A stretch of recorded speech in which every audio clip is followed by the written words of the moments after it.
open. And we have to fight. We have to speak up for what is rightfully ours, man. Please. Namaste. Assalamu alaikum. God bless. And good night to all of you.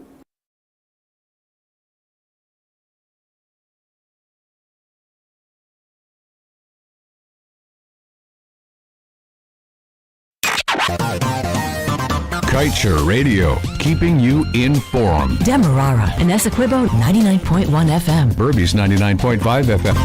Kaieteur Radio. Need an easy Mother's Day gift that mom will love? Gift her the all-new DL4 for only $12,000 with a bigger display, better camera, and the best apps. Plus, get a free 30-day Prime bundle with purchase. Be mom's hero this Mother's Day. Visit a Digicel store near you. Digicel, better together. This is the news on top of the hour. Live from our studio in Georgetown. Kaieteur Radio, 99.1 FM.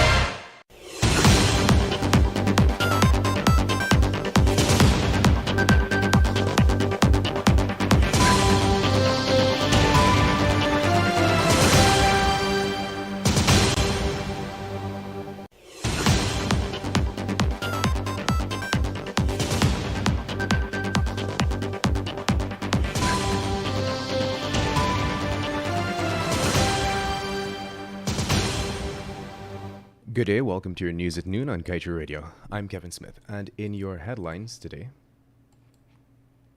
1 year later, Vice President Jagdeo fails to disclose monthly oil reports publicly. No excuse will absolve the government of this grave sin against the nation, says Patterson. Solar power can cost $200 million less than a Mila hydro project, according to an economist. And World Press Freedom Day. Diplomats underscore role of media in Guyana's rapid development, as Kaieteur News publisher urges media to move away from routine, run-of-the-mill stories. Get the full details of these stories and more after the break. Kaieteur Radio. Covering Guyana from coast to coast. Demerara and Essequibo 99.1 FM. Burbies 99.5 FM. Kaieteur Radio. This is GHK Lal inviting you to join me weekdays from Monday to Friday on the National Outlook for commentary on a range of issues. Immediately after the 12 noon and 7 p.m. newscasts on Kaieteur Radio at 99.1 FM and 99.5 FM. Looking forward to you sharing in the conversation.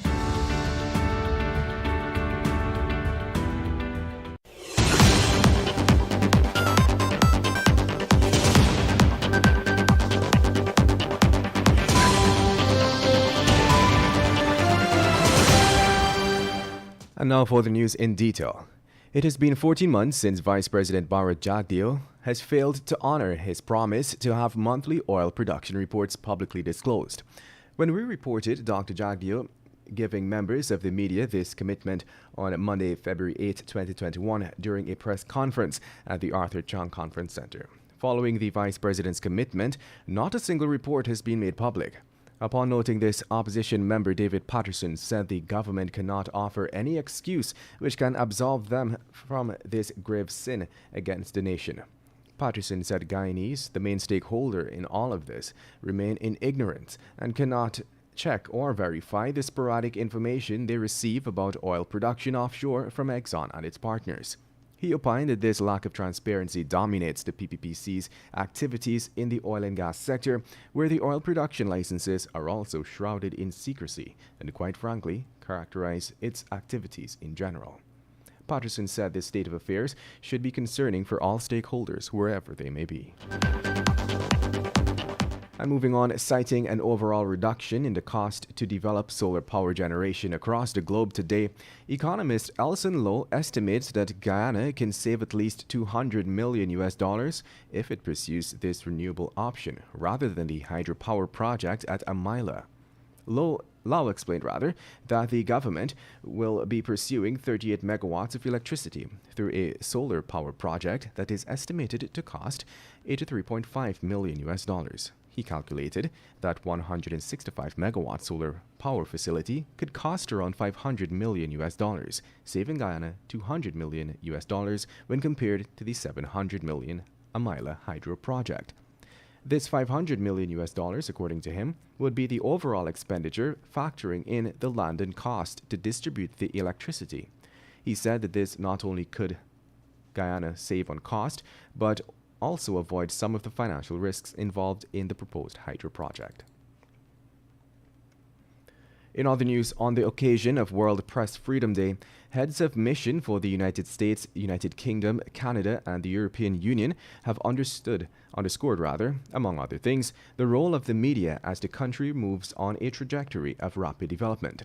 The diplomats noted members of the media are a key source of information on national topics, such as Guyana's rapid development, while at the same time holding the government, opposition, parliamentarians, and others accountable. Kaieteur News publisher Glenn Lal underscored the importance of the media in holding the government accountable in the management of the country's resources. In fact, he stressed that given their role in the development of the nation, journalists and reporters should move away from placing so much emphasis on the routine, run-of-the-mill stories that the nation has grown accustomed to.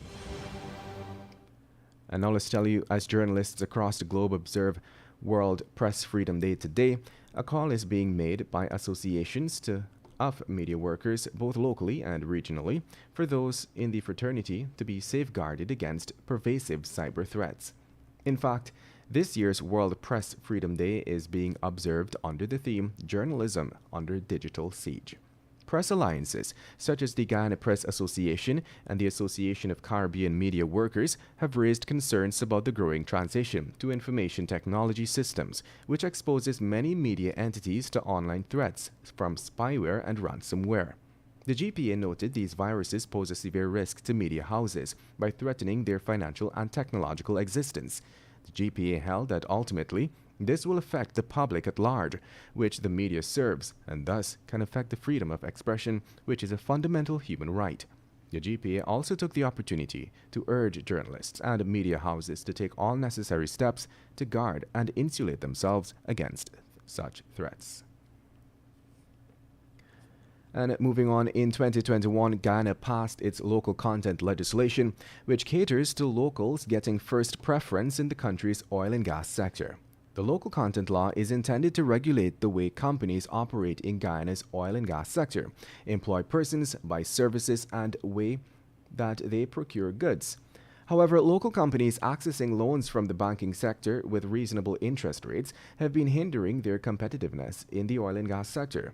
In order to fully recognize the benefits that will accrue from the local content, Richard Rambaran, local economist and executive member of the Georgetown Chambers of Commerce and Industry, recently stated that local companies need better and cheaper access to finance to create competitiveness in the oil and gas industry.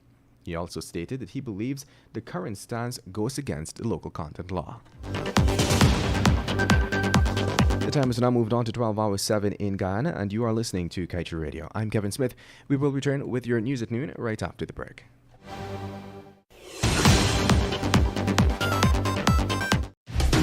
Guyana, join me on the Glenn Lal Show every Monday, Wednesday, and Friday at 7:20 p.m. and a rebroadcast at 11 a.m. The Glenn Lal Show only on Kaieteur Radio, 99.1 and 99.5 FM.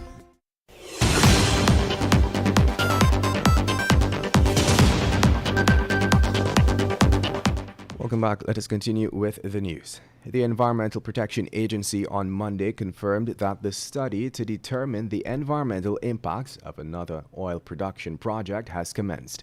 In a notice published on its website, the EPA said ESSO has submitted an application for an environmental permit to develop the Uaru project in the Stabroek Block.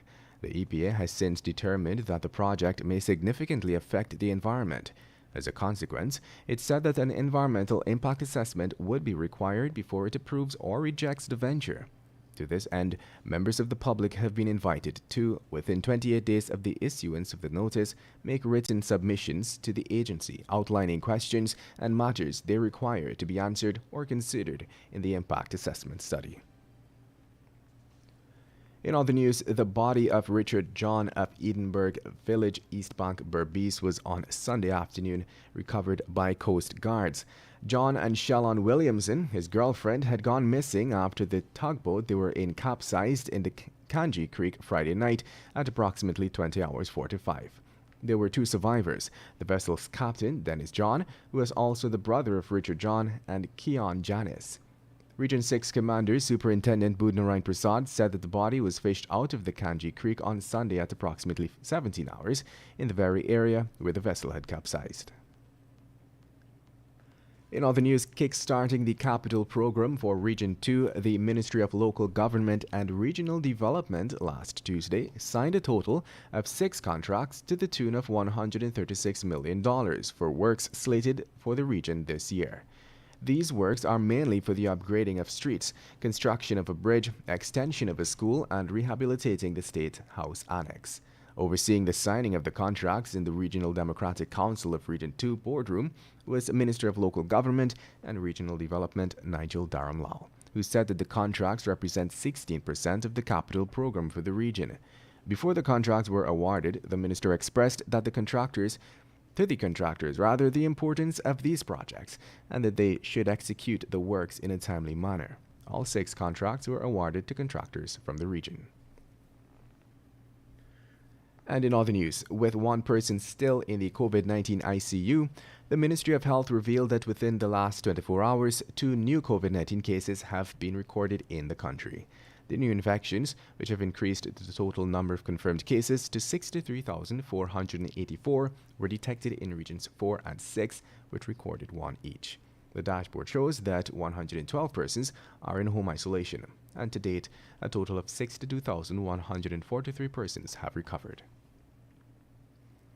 And to wrap things up, let's tell you that the University of Guyana will be hosting a 3-hour-long symposium on May 4th to commemorate the 184th anniversary of the arrival of East Indians in Guyana.